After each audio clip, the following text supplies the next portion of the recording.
आज आप लोग बैठक कर रहे हैं, किस मुद्दे पर बैठक? संपूर्ण क्रांति मोर्चा भारत जेपी सेनानी की आज एक महत्वपूर्ण बैठक है। इसमें 3-4 विषय प्रस्तावित है। पहला है कि बिहार सरकार से मांग है कि जो भूमिगत साथी हमारे हैं उनको महीना में 10,000 रुपया पेंशन और ताम्र पर दिया जाए। दूसरा सवाल है कि जो पेंशन नीति 2007 में लागू किया गया है उसको बिहार विधानसभा में प्रस्ताव पास करके कानून का रूप दिया जाए।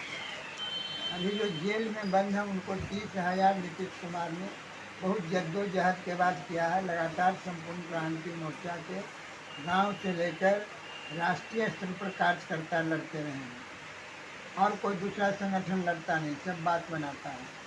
दूसरा प्रस्ताव है कि जो केंद्र में सरकार है नरेंद्र मोदी का, ये भी कहते हैं कि हम इमरजेंसी विरोधी हैं, लेकिन 12 साल से नरेंद्र मोदी सत्ता में हैं, आंदोलनकारियों के बारे में कुछ नहीं सोचा है।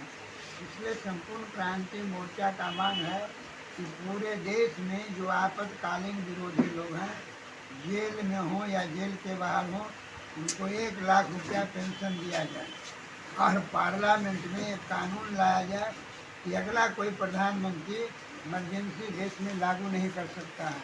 अगर संविधान में आर्टिकल है उसको ख़त्म कर दिया जाए। इस संबंध में हम लोगों ने नारा लिया है कि धरना देंगे, प्रदर्शन करेंगे, जुलूस निकालेंगे और 11 अक्टूबर को लोकनायक जयप्रकाश नारायण जो इमरजेंसी में सबसे बड़े नेता उभर कर आए, जो एक ही जीवन में 2 राष्ट्रीय आंदोलन का नेतृत्व किया, 42 में ब्रिटिश एम्पायर के खिलाफ लड़ाई लड़ा, जेल तोड़ा और 74 में उस बुढ़ापे में भी हम विद्यार्थियों को साथ दिया। जेल में रहे इंदिरा गांधी ने जेल में उनकी किडनी खराब कर दी, वे मर गए।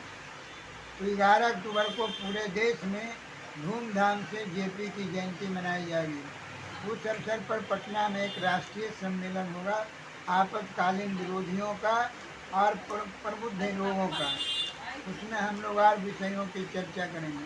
महंगाई है, बेरोजगारी है, भ्रष्टाचार है या शराबबंदी का सवाल है, जातीय उन्माद है, धार्मिक उन्माद है, इन विषयों पर चर्चा होगी। सम्मेलन जो होगा वह शल्यपुरहाट में शहीद जगदेव कच्छ में होगा।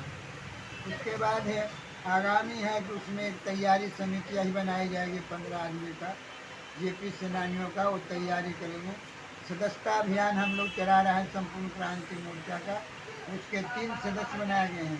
स्वामी गगन सिंह गुप्ता जो राष्ट्रीय उपाध्यक्ष हैं, परमेश्वर कुमार जो महामंत्री हैं बिहार सीट से, और वो परशुराम ठाकुर जो महामंत्री, ये 3 आदमी का सदस्य कमेटी में जो सदस्यता को देखेंगे। पूरे बिहार में अभी हम लोग 10,000 रसीद बांटे हैं, उसकी सदस्यता करेंगे। आगामी चुनाव होने वाला है, उस चुनाव में हम लोग 5 सीट पर चुनाव लड़ेंगे। एक हरनौत जो नालंदा जिला में है, एक पटना में कुम्हरार, एक ये क्या बोलता है बेगूसराय में, बेगूसराय टाउन, एक कटिहार में कौन सी है, बरारी विधानसभा, कटिहार में बरारी विधानसभा, और ये पटना में कुम्हरार बोले ना, और ये हरनौत बोले, और फिर बरारी कटिहार में, बेगूसराय में, और एक हम लोग लड़ेंगे ये मुजफ्फरपुर। ये 5 सीट लड़ेंगे। हम लोगों की ये महागठबंधन के 3 पार्टियों से बात हो रही है। CPI-ML के महासचिव हैं दीपंकर भट्टाचार्य से बातचीत हुआ है।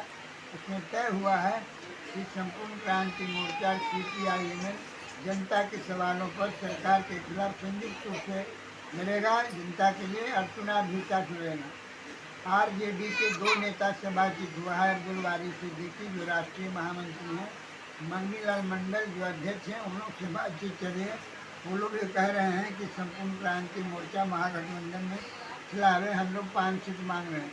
कांग्रेस आई के 5 जून को 6 जून को बातचीत हुआ था राहुल गांधी से। राहुल गांधी राजगीर में आए थे, हमको बुलाया गया था। हम लोग करीब 150 आदमी संपूर्ण क्रांति मोर्चा के थे। राहुल गांधी के साथ मंच भी शेयर किया, खाना भी साथ खाए, हम भी भाषण दिए। उन्होंने कहा कि आप कुम्हरार क्यों मानते हैं, हरनौत लगी, तो उनसे भी हमने कहा कि हमको 5 गो सीट चाहिए, तब हम आपके साथ आते हैं। ये सब बातें हो रही है। नहीं तो फिर हम लोग का जन मोर्चा है, 15 पार्टी का चुनाव लड़ेंगे। इसलिए चुनाव लड़ेंगे, अगर चुनाव नहीं लड़ेंगे तो जैसे इंदिरा गांधी हम लोग पर नक्सलाइट कह के 3 साल जेल में बंद किया, फिर नरेंद्र मोदी भी संपूर्ण क्रांति मोर्चा के साथियों को पूर्ववादी कह के, आतंकवादी कह के जेल में बंद कर देगा। इसलिए चुनाव लड़ना है। मैं चुनाव के लिए पक्षधर नहीं हूँ, लेकिन 80 में कर्पूरी ठाकुर ने हमको बुला के कहा कि ब्रह्मदेव पटेल, तुम अभी नौजवान हो, लंबे दिन तक जनता की सेवा करना है, तुम्हें चुनाव लड़ गया तो जितना तुम पर केस है राष्ट्र विरोधी हम सब खत्म कर देंगे। उस समय 250 रुपया लगता था नॉमिनेशन, हम घर में 250 रुपया मांगे, जाकर नॉमिनेशन कर दिए। बाकी में जितने ऊपर मेरे पर केस थे देशद्रोह का, सब कर्पूरी ठाकुर ने खत्म कर दिया।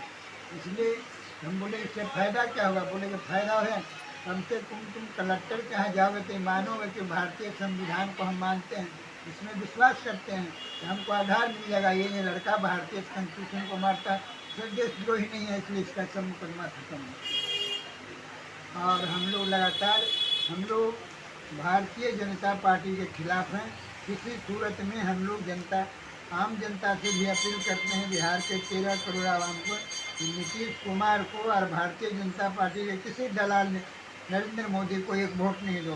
अगर आप हिंदू हैं, अगर उसको वोट देते हो तो आपको कसाई का हक लगेगा, अगर मुसलमान हैं तो आपको गाय का हक लगेगा। इसलिए कि नरेंद्र मोदी और नीतीश कुमार बोलते बहुत ज़्यादा हैं, काम में ये गरीब विरोधी हैं, मध्यम गरीब विरोधी हैं, ये सिर्फ अमीरों का काम कर रहे हैं।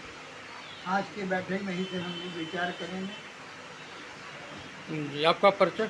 मेरा नाम ब्रह्मदेव पटेल, संपूर्ण क्रांति मोर्चा के राष्ट्रीय अध्यक्ष जेपी सेनानी और भारतीय लव कुश मंच के बिहार के संयोजक और जन मोर्चा के चेयरमैन।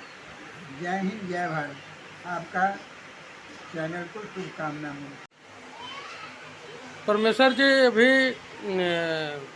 आरजेडी के प्रदेश अध्यक्ष ने कुछ दिन पहले एक कार्यक्रम में कहा था कि लालू यादव जो भूरा बाल साफ करो का नारा दिया था वो बहुत ही औचित्यपूर्ण था। उनके बाद कई नेताओं ने दोहराया है। उसमें एक मुंगेर लोकसभा के पूर्व प्रत्याशी अनीता देवी के हस्बैंड ने भी इस बात को दोहराया है कि 2025 में भूरा बाल को साफ कर देंगे। संपूर्ण क्रांति मोर्चा इसको किस रूप में देखती है? किसी नेता ने किसी पर कटाक्ष किया या जातीय विवाद उत्पन्न नहीं होना चाहिए। कारण कि यह संपूर्ण क्रांति मोर्चा का मेन उद्देश्य है सभी को एक साथ लेकर चलना। इसलिए उसकी बात को जो भोरा बात शब्द किया, इसका संपूर्ण क्रांति मोर्चा निंदा करती है। संपूर्ण क्रांति मोर्चा के जो नायक थे जेपी जी, वो कांग्रेस के खिलाफ आंदोलन किया था। आज आप लोग कांग्रेस के लिए वकालत करते हैं, ये दो नीति नहीं दिखती है? ये कांग्रेस के लिए वकालत मैं नहीं करता, उनका विचार का मैं मानता हूँ, उनके विचार पर मैं हमारी बात को मानने के लिए तैयार है, उनका मैं करता हूँ। अभी बिहार में क्या स्थिति है? अभी एक और आपने सुना होगा कि भागलपुर में 1 रुपये में 1050 एकड़ ज़मीन सरकार ने अडानी को दे दिया। इस पर आप क्या कहेंगे? यह बहुत अशोभनीय काम है, ऐसा नहीं होना चाहिए। यह संपूर्ण क्रांति मोर्चा की ओर से मैं इसकी निंदा करता हूँ। आपका परिचय? मेरा नाम परमेश्वर कुमार, प्रधान महासचिव जेपी सेनानी, भारतीय नाम। सर,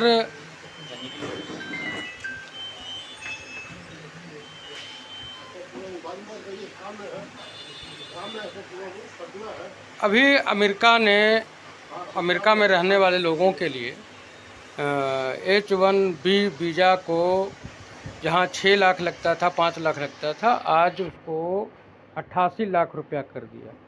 एक तरफ हमारे देश के प्रधानमंत्री उनके साथ गलवहियाँ करते थे, आज भारतीय जो लोग हैं उनकी स्थिति ये है कि आज 21 तारीख के 12 बजे रात के बाद वो लोग या तो देश छोड़ दें या 88 लाख रुपया जमा करें, तब जा कर के उनका H1B वीज़ा पास होगा। इस पर आप क्या कहेंगे? देखिए, हम लोकतंत्र भारत के नागरिक हैं और हमारे देशवासियों ने लाखों कुर्बानियाँ दे करके देश की रक्षा की है, स्वतंत्रता की रक्षा की है। अमेरिका सरकार अपने राष्ट्र की रक्षा के लिए वो कुछ भी निर्णय लेने के लिए स्वतंत्र है। आप अपने देश में आकर अपनी व्यवस्था बनाने में क्या परहेज है? मैं ये कहना चाहता हूँ, भारत के प्रधानमंत्री, भारत के राष्ट्रपति, गृह मंत्री और रक्षा मंत्री, उनको ठोस पहल करनी चाहिए कि दौड़ दौड़ करके हम अमेरिका जाएं और उपेक्षित होकर आवें। माननीय प्रधानमंत्री जी, माननीय महामहिम राष्ट्रपति जी, अगर वो देश का प्रतिनिधित्व करते हैं तो देश के सम्मान की मर्यादा को पूर्ण रूपेण उनको पालन करना चाहिए। अमेरिका, वहाँ के एडमिनिस्ट्रेशन को अमेरिका के राष्ट्रपति प्रधानमंत्री निर्णय लेते हैं। भारत के प्रधानमंत्री और राष्ट्रपति को भारत के मामले में निर्णय लेना चाहिए, न कि किसी का पिछड़क करके काम करना चाहिए। अभी आपने 2014 में और फिर 2020 में जब लॉकडाउन लगा था तो एक आवाज़ मैंने दिया था, पूंजीवादी निजी कंपनियों भारत छोड़ो, देश आर्थिक गुलाम भारत हो गया है, देश की जनता बेरोजगार हिंद फौज हो गई है और यहाँ के वरिष्ठ लाचार हिंद फौज हो गया है। अपने देश में रोजगार को उपलब्ध कराए, हमारे पास संसाधन की कमी नहीं है, लेकिन फिर भारत के लोग अमेरिका के लिए मुताबिक क्यों हैं? अपना संसाधन भारत की धरती पर क्यों नहीं पैदा करते हैं? हमारे पास किस संसाधन की कमी है जो हम दौड़ दौड़ कर अमेरिका जाएं? ये मेरा प्रश्न है। दूसरी बात है कि अमेरिका पूंजीवादी राष्ट्र है, लेकिन भारत उससे कम विकसित और पूंजीवादी राष्ट्र नहीं है, इसलिए कि भारत माता के गर्भ में इतने खनन है, इतने औषधियाँ हैं और इतने हमारे पास संसाधन है कि हम सरकार उसका उपयोग नहीं कर पाती है, जिसके कारण देश में बेरोजगारी है, जवान पीढ़ी कुंठित हो रहा है। और मैं माननीय प्रधानमंत्री जी से आग्रहपूर्वक कहना चाहता हूँ कि देश में 85% धनराशि, सरकार की 85% धनराशि आप पूंजीवादी निजी कंपनियों को दे देते हैं और 15% में मजदूर, किसान और बेरोजगार को आप सराहना देते हैं। ये निंदनीय बात। अगर इसकी हम निंदा करें तो ये कम नहीं होगा। ऐसे सरकार को तो उखाड़कर बंगाल की खाड़ी पार करा देनी चाहिए। बिहार क्रांतियों के लिए जाना जाता है जी। आज बिहार के युवा बिहार छोड़ करके रोजगार के लिए, शिक्षा के लिए, स्वास्थ्य के लिए पलायन कर रहे हैं। आप संपूर्ण क्रांति के नेता हैं, जयप्रकाश नारायण जी के अनुयायी रहे हैं। आज शिक्षा, स्वास्थ्य और रोजगार, इस पर आंदोलन की कहीं कोई सुगबुगाहट नहीं है। इस पर आप क्या कहेंगे? माननीय पत्रकार महोदय, आपका सवाल निहायत बेहतर है। हमने 18 मार्च 1974 से 21 मार्च 1977 तक की अवधि में लोकनायक जयप्रकाश नारायण जी के द्वारा चलाए गए राष्ट्रव्यापी आंदोलन के दौरान हमने देश की गरीबी, देश की महंगाई, देश की बेरोजगारी, देश का भ्रष्टाचार और शिक्षा में समान व्यवस्था, मौलिक समानता का अधिकार और आपदा प्रबंधन जैसे मामलों को लेकर के हमने निरंतर आंदोलन माननीय लोकनायक जयप्रकाश नारायण जी के नेतृत्व में किया है और हमारे साथी बैठे हुए हैं और इन्होंने भरपूर अपनी ताकत लगाकर, जान पर खेल कर, बहुत साथी हमारी दुनिया से चले गए, शहीद हो गए, लेकिन उसकी सुधि हमारे मुख्यमंत्री और प्रधानमंत्री जी ने नहीं दिया। यहाँ तक कि देश की आज़ादी में 1857 स्वतंत्रता सेनानी शहीदी परिवार जिनको अंग्रेजों ने फांसी खींच दिया, काला पानी में चला गया, सर कभी वापिस नहीं आया। पीछे की बात जो थी वो तो हो गई, लेकिन आज वर्तमान में जो हमारे युवा दर दर भटक रहे हैं, उसके लिए संपूर्ण क्रांति मोर्चा का क्या प्लान है? मैंने आपको अपना वक्तव्य दिया हूँ ये जो भारत सरकार के मुखिया हैं हम्म, माननीय नरेंद्र मोदी जी, हम्म, ये पूंजीवादी निजी कंपनियों का मुखौटा और दलाल बनकर रह गई। हम्म, ये पूंजीवादी निजी कंपनियों का मुखौटा और दलाल बनकर रह गई है। हम्म, ये देश के राष्ट्रीय टकसाल से हम्म, 85% धनराशि पूंजीवादी निजी कंपनियों को देते हैं हम्म, और 15% राशि में देश के गरीब, मजदूर, किसान और शिक्षित बेरोजगारों के लिए ये लॉलीपॉप देते हैं। ऐसी सरकार की हम भर्त्सना करते हैं। नहीं, पूरी निंदा करते हैं। ये तो भर्त्सना ठीक है सर, सरकार की भर्त्सना होनी चाहिए गलत नीतियों पर, लेकिन संपूर्ण क्रांति का क्या योजना? संपूर्ण क्रांति की योजना ये है, हम जो सम्मेलन करते हैं, गरीबी, महंगाई, बेरोजगारी, भ्रष्टाचार, शिक्षा में समान व्यवस्था, इन तमाम मुद्दों को लेकर के हम आंदोलन करते हैं, प्रदर्शन करते हैं, भूख हड़ताल करते हैं, जेल भरो आंदोलन करते हैं और सत्याग्रह करके सरकार को बताते हैं, सरकार सावधान हो जाए, नहीं तो आपकी सरकार को उखाड़ कर हम बंगाल की खाड़ी पार कराने के पीछे नहीं रहे। आज भी हमारे पास 62,000 जेपी सेनानी भारत में है। बिहार में खासकर 11,000 कुछ लोगों को पेंशन मिल रहा है और शेष 42,000 साथी जो एक ही लक्ष्य को लेकर के आंदोलन किया था, वो पेंशन और सुविधा पाने के लिए वंचित है। माननीय महोदय, हमारे किसी साथी ने माननीय मुख्यमंत्री जी से पेंशन के लिए नहीं कहा था कि आप मुझे पेंशन दीजिए, लेकिन आपने अंग्रेजों की नीति को अख्तियार किया और हमारे साथियों को 3 टुकड़े में बांट दिया। जो 6 माह से ऊपर 3 माह से ऊपर जेल में थे, उनको आपने 30,000 रुपया महीना पेंशन दे दिया। जो 1 माह से 3 माह तक DIR में थे, उनको आपने 20,000 पेंशन दे दिया। और एक ही उद्देश्य के लिए लड़ाई लड़ने वाले हमारे भूमिगत सेनानी को आपने सीधा वॉकआउट कर दिया और घी के मक्खी की तरह उसको निकाल कर बाहर फेंक दिया। ऐसी सरकार को फेंकने में हमें कोई परहेज नहीं है। सरकार के खिलाफ आंदोलन करना और उसके बाद पेंशन भोगी बनना, सरकार की अगर नीति है तो आने वाले लोग तो हर सरकार के खिलाफ आंदोलन करेगी और वेतन भोगी हो जाएगी। माननीय महोदय, हमारे जेपी सेनानियों ने, जेपी आंदोलनकारियों ने मुख्यमंत्री और प्रधानमंत्री से पेंशन मांगा नहीं था जी।